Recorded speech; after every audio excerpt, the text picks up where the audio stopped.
Okay, and so here's some new and updated research, and this comes to us from the Neonatal Seizure Registry, which Hope for HIE has been an organizational member and partner of since 2019, and many of our families participate and have participated in the past in NSR studies. So this one looks at behavior and neurocognitive development. Most of this cohort in HIE, neonatal seizures, the focus is really heavy on CP and epilepsy, and then we're missing an entire neurocognitive issue that families self-report and have concerns with across the continuum of outcomes.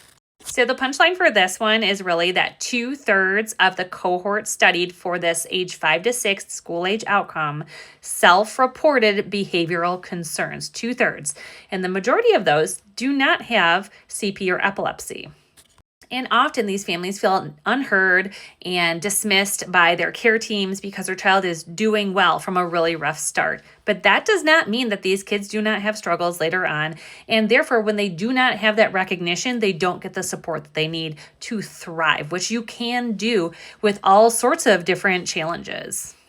So diving into this study, one of the first figures that's in it, I love, and it talks about the evolution of the study, starting with the original cohort and all of the subsequent studies when attrition has happened, and then the overview of what was studied in this particular study and what measures were used. And these were co-developed with the researchers, the principal investigators, the site investigators, and the family partners and organizational partners that are a part of NSR. So on our blog, we do have this in a format that's like an easier way for families to get what they need out of this. You can go to this at our blog, and you can also look at the full text of the article that's available there. Okay, this is the second figure in the paper, and this one we talked about a lot in the planning of the paper and when the data was analyzed and how we should show it. And so you'll see what I think is interesting is green is called typical development.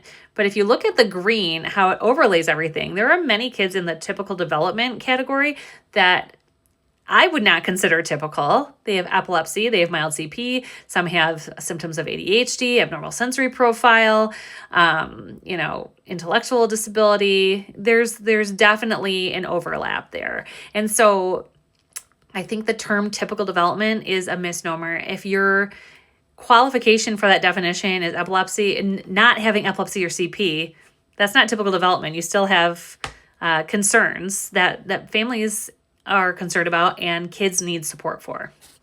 Secondarily, or top, I don't know, all of these kids need developmental follow-up. All of them, including, we say this, like our HIE kids all need developmental follow-up. They need a cadence. They need early intervention services or follow-up age 3, age 5, age 8, and have a cadence. It's so important. So I think this highlights that children can meet early milestones and still struggle later with attention, regulation, executive function. And executive function is a tricky one because you really don't see that impact until even later than early school age, especially, more mild. But we see this with kids like 8 to 12 in particular. Those executive functioning differences certainly are more prevalent at that time. That's when kids are struggling with time management and multi-step instruction and all sorts of, organizational stuff. So I hope that this one validates families who come to our community all the time talking about how they have felt unseen and unheard and not validated in their concerns, because you can take this to your providers and show them that this is actually pretty common.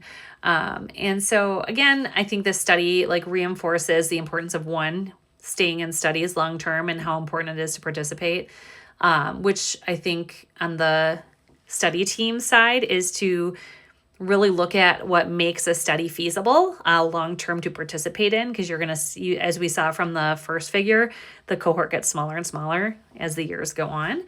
But families still want to participate. So how can we make it easier for them to do so? And then again, why behavioral outcomes and neurocognitive outcomes need to be seen as much with equity as CP and as epilepsy, because they do impact quality of life for children and families. If you're looking for more information and resources, you can go to our blog. There's a resource section at the bottom. Again, you can look at the full text of the article. And we have some other links for neurocognitive information and behavioral information from other partners like the Child Mind Institute, understood.org, and NCLD.